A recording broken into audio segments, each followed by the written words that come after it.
सलामत कैसे रहे। भगवान मेरे लाला की रक्षा करना। तो जब ग्वालवाल गए तो पूतना जंगल में पड़ी है मरी हुई और कन्हैया किलकारी मार के हंस रहे हैं। तब सीढ़ी लगाई गई महाराज, सीढ़ी लगाई गई। तब पूतना के शरीर पे चढ़े गांव के लोग, वो कन्हैया को उतार के आए। हाँ? कम से कम 2 से 3 मंजिल ऊंचाई पे पूतना के शरीर की ऊंचाई हो गई थी। तो महाराज ऐसे भगवान ने पूतना का उद्धार किया। बोलिए भक्त वत्सल भगवान की। अब लाला को उठाया, यशोदा मैया ने हृदय से लगाया। लाला को चारों तरफ ऐसे देखा, मेरा लाला सलामत है, हृदय से लगाया। पूतना मैया तो चली गई। अब लाला यशोदा मैया की गोदी में आ गए। एक माँ को मुक्त किया, दूसरी माँ के गोदी में आ गए। और जैसे ही यशोदा मैया ग्वाल वालों के साथ नगर में आई तो ब्राह्मणों से पूछा मेरे लाला की सिद्धि कैसे हो। तो ग्वाल वालों ने मिलकर के, आचार्यों ने मिलकर के लाला को गौमूत्र से पवित्र कराया, गौमूत्र से स्नान कराया।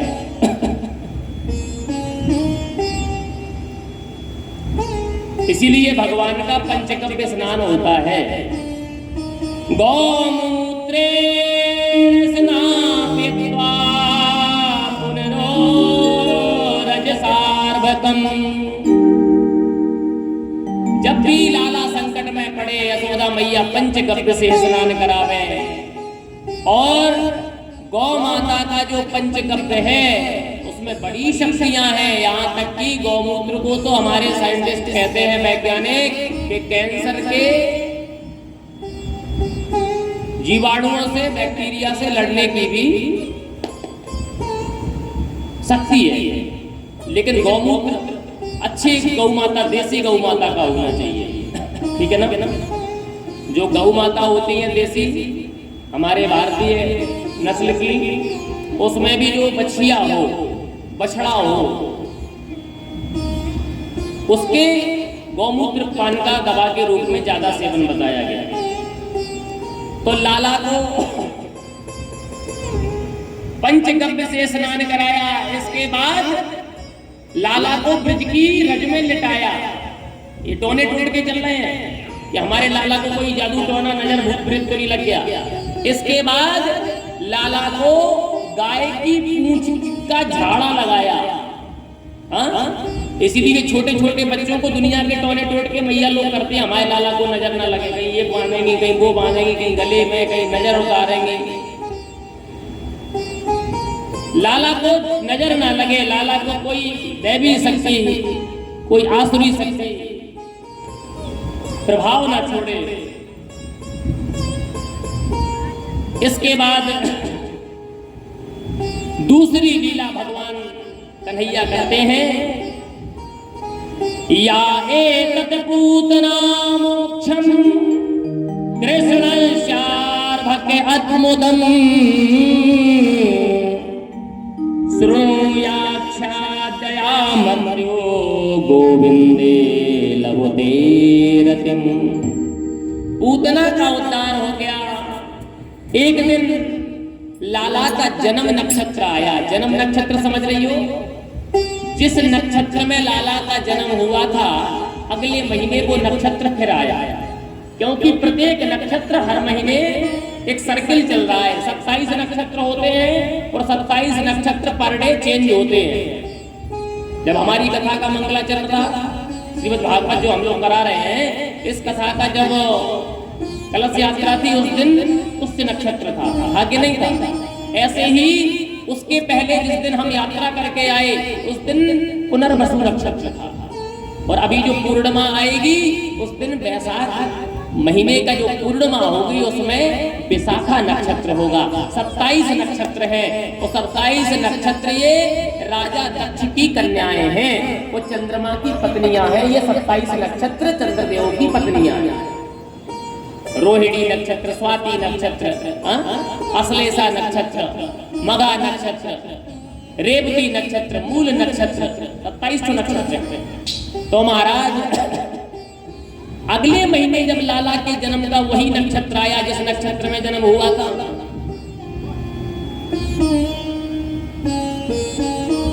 भगवान का जन्म रोहिणी नक्षत्र में हुआ था कि नहीं? और राम जी का जन्म पुनर्वसु नक्षत्र में हुआ था और कृष्ण जी का जन्म रोहिणी नक्षत्र में हुआ था। इसलिए जन्माष्टमी तभी मनाई जाती है जिस समय रोहिणी नक्षत्र लग रहा हो। तो मैया ने ये सोचा कि चलो 1 महीने का हमारा लाला, 1 नक्षत्र हमारा लाला फिर से मिल गया, कोई ना कोई हम उत्सव मनाएं। जैसे जन्मदिन आता है, जन्मदिन कब आता है? 1 साल में आता है। वैसे हमारे सनातन पद्धति में जन्मदिन नहीं मनाया जाता था, जन्म तिथि मनती थी। जन्म तिथि मनती थी, जैसे राम जी का नवमी तिथि। क्यों पांडे जी महाराज? भगवान कन्हैया का कृष्ण जन्माष्टमी भादो मास की कृष्ण पक्ष की अष्टमी तिथि, तो अष्टमी तिथि को ही कृष्ण जन्माष्टमी मनाएंगे। रामनवमी नवमी को ही शुक्ल पक्ष में मनाएंगे, चैत्र में। नवरात्रि में प्रतिपदा, द्वितीया, तृतीया, चतुर्थी, पंचमी, षष्ठी, सप्तमी, अष्टमी, नवमी, इस तरह से नवरात्रि की तिथियां हम लोग व्रत में लाते हैं, उत्सव में लाते हैं। दीपावली अमावस्या को, होली पूर्णिमा को, ये हमारे यहाँ जो उत्सव मनाए जाते थे वो तिथियों से मनाए जाते थे। जब से अंग्रेजी शासन लागू हुआ तब से हम तारीखों से मनाने लगे और आज हमारे बच्चों के जन्मदिन भी तारीख से मनने लगे। जैसे कल कन्हैया का जन्म मना, अब भागवत होने के बाद मेरे भी पुत्र का जन्म है, जो जन्मदिन बोलते हैं, जन्म तिथि बोलते हैं। अब हमारे भी लाला का जन्मदिन आने वाला है, 1 साल का वो भी हो जाएगा। हा?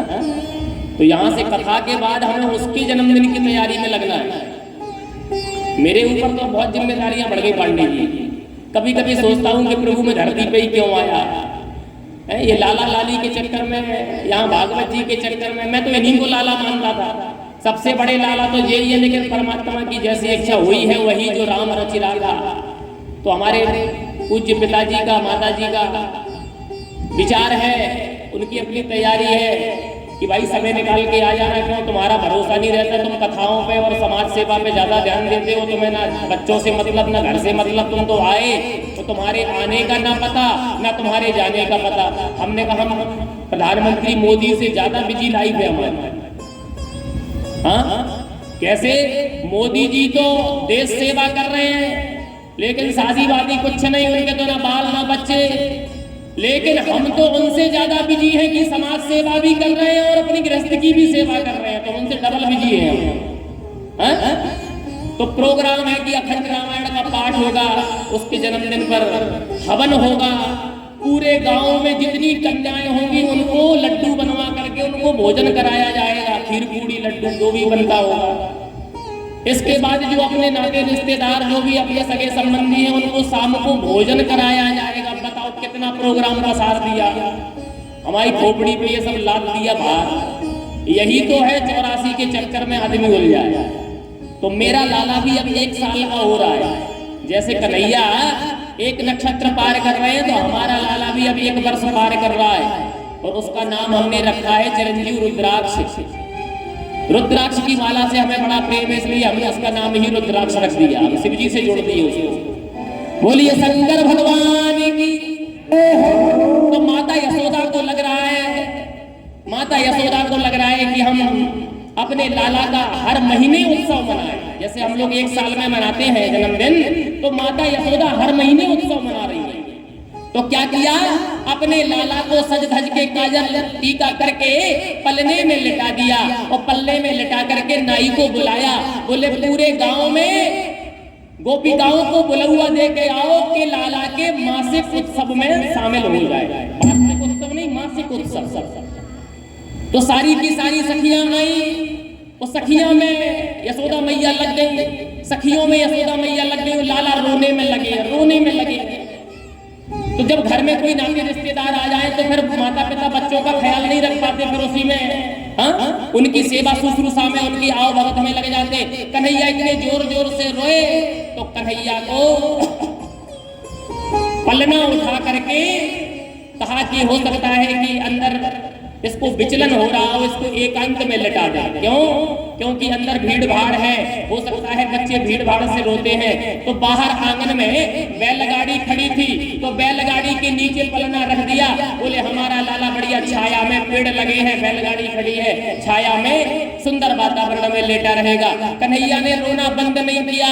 कन्हैया चाहते थे कि मैया सबको छोड़ करके मुझसे मतलब रखे। भगवान माता यशोदा से कह रहे हैं कि ये सांसारिक प्रपंच को छोड़ करके मुझसे मतलब रख, इसलिए तो रो रहे हैं कि कम से कम मेरे पास आ। लेकिन माता यशोदा कन्हैया को दूर कर देती है, वो संसार में फंस जाती है। कन्हैया को गुस्सा आई, कन्हैया ने बड़ी जोर की लात मारी और बैलगाड़ी आकाश में उछल के धड़ाम से टूट गई, जिसको भगवान की सकट भंजन लीला कहा गया। ठीक है ना। इसके बाद माता यशोदा ने एक दिन लाला को तैयार किया और दूध पिलाया, और दूध पिला करके लाला को पलने में लिटाने ही जा रही थी कि इतने में कंस का भेजा हुआ राक्षस आ गया, जिसका नाम था तृणावर्त। तृणावर्त समझ रहे हैं, बहुत घुमावदार चक्करदार आंधी। आज भी तृणावर्त आता है ना, आवर्त, समझना मेरी बात को। ये शास्त्र कह रहा है आवर्त तृण, तृण धन आवर्त बराबर तृणावर्त। तृण माने तिनके, तृण माने धूलि, तृण माने कण, जिसके आने से धूल मिट्टी का आवृत्ति बन जाए, धूल मिट्टी का आच्छादन हो जाए, सारी पृथ्वी धुआं से, धूल से ग्रसित हो जाए, जिसको हम आंधी तूफान भी कहते हैं, उसका नाम है तृणावर्त। तृणावर्त समझ गए? तो तृणावर्त आए। कन्हैया बोले हम तो खा पी करके आराम से विश्राम करना चाह रहे थे, आप भाई साहब बड़ी देर में आए हो, पहले आ जाते तो आपको भी कुछ खिला पिला देते। अब मेरी मैया ने तो दूध पिला दिया, अब मुझे लिटा रही है, मेरे सोने का समय है, तू इस टाइम पे आया है, तू मेरे जागने के समय क्यों नहीं आया? हाँ, अब तो मेरी मैया अपने काम करेगी, उसको इतना फुर्सत नहीं है कि तुझे चाय पानी नाश्ता दूध दही खिलाए। तृणावर्त बोला मुझे कुछ नहीं खाना, मैं तो तुझे खाने आया हूँ। भगवान बोले तो फिर आ जा। भगवान को उसने उठाया, तृणावर्त ने अपने आंधी के लपेटे में लिया और आकाश में उड़ने लगा। भगवान ने अपना वजन इतना बढ़ाया, भगवान ने इतना वजन बढ़ाया कि तृणावर्त भगवान के वजन को संभाल नहीं पाया। जब तृणावर्त डगमगाने लगा तो भगवान ने जोर से उसको प्रहार किया और तृणावर्त भी धराशायी हो गया। बोलिए सच्चिदानंद भगवान की जय हो। गरिमाणं शिशुर्बोधं नासे है गिरिकूटे बता। गरिमाणं माने भारी हो गए भगवान, इतने विशाल हो गए, पर्वताकार शरीर हो गया भगवान का। तो तृणावर्त कन्हैया से पूछ रहा है कि क्यों रे कन्हैया, तेरे अंदर पत्थर भरा है क्या? तू इतना भारी कैसे हो गया? तेरे अंदर पत्थर भरा है क्या? भगवान को हंसी आ गई कि मेरे अंदर पत्थर? भगवान कहते हैं अरे मूर्ख, अगर तू ये कहता कि तू पत्थर के अंदर है क्या, तब तो मैं कह देता कि हाँ मैं पत्थर में भी हूँ, नरसिंह बन करके प्रकट हो जाता हूँ। लेकिन तू कह रहा है कि मेरे अंदर पत्थर है। अरे तृणावर्त, पत्थर मेरे अंदर नहीं है, पत्थर तो तेरी बुद्धि हो गई है, इसलिए अब तेरा अंत निकट है। भगवान ने एक मुक्के में तृणावर्त का उद्धार कर दिया। भगवान अपने दुश्मनों का भी उद्धार करते हैं, ऐसी भगवान की लीला। इसीलिए भगवान से प्रार्थना किया करो, ठीक है? कैसी प्रार्थना कि प्रभु हमें यशोदा ना बनाओ तो कम से कम पूत नहीं बना लो, उद्धार तो हो जाएगा। अगर हमें नंद बाबा ना बनाओ तो कम से कम तृणावर्त ही बना दो, कम से कम हम दर्शन तो कर लेंगे आपका। अरे तृणावर्त भी बना दे भगवान तो भी तुम्हारी हमारी किस्मत है, पूतना भी बन जाए हम लोग तो भी किस्मत है, कम से कम गोदी में भगवान दूध तो पिएंगे। लेकिन नहीं, तुम ना तो भगवान से ये मांगती हो कि हमें पूतना बना दो, ना हम ये मांगते हैं कि हमें तृणावर्त और कंस बना दो। हम तो ये मांगते हैं कि प्रभु इस संसार में बस हम सबसे पैसे वाले हो जाएं, हमसे बड़ा आदमी कोई ना हो। बस दौलत की मांग करता है इंसान, इसीलिए दौलत वाले से भगवान दूर रहता है। भगवान हमेशा दौलत वाले से दूर रहता है। आप उठा के इतिहास देख लेना, राम जन्म में भगवान ने अपने पिता को छोड़ दिया, अपने महलों को छोड़ दिया और सबरी माता के आश्रम में जाके जूठे बेर खाए। केवट के यहाँ जाकर के केवट को गले लगाया। कृष्ण जन्म में भगवान ने महलों को छोड़ दिया, देव की वसुदेव को छोड़ दिया। वो गांव में नंद बाबा के यहाँ पले पुसे, वो दूध दही खा करके पहाड़ों पर्वतों में खेतों में जंगलों में जाकर के ग्वाल बालों के साथ हंसी ठिठोली करने वाले भगवान बने। इसलिए भगवान को प्रेम से मतलब है, भगवान को दौलत से लेना देना। अब भगवान के नामकरण का समय आ गया। नामकरण नंद बाबा ने गर्गाचार्य जी को बुलाया। गर्गाचार्य जी गुरु हैं, गर्ग जी महाराज, गर्ग भी गोत्र है ना।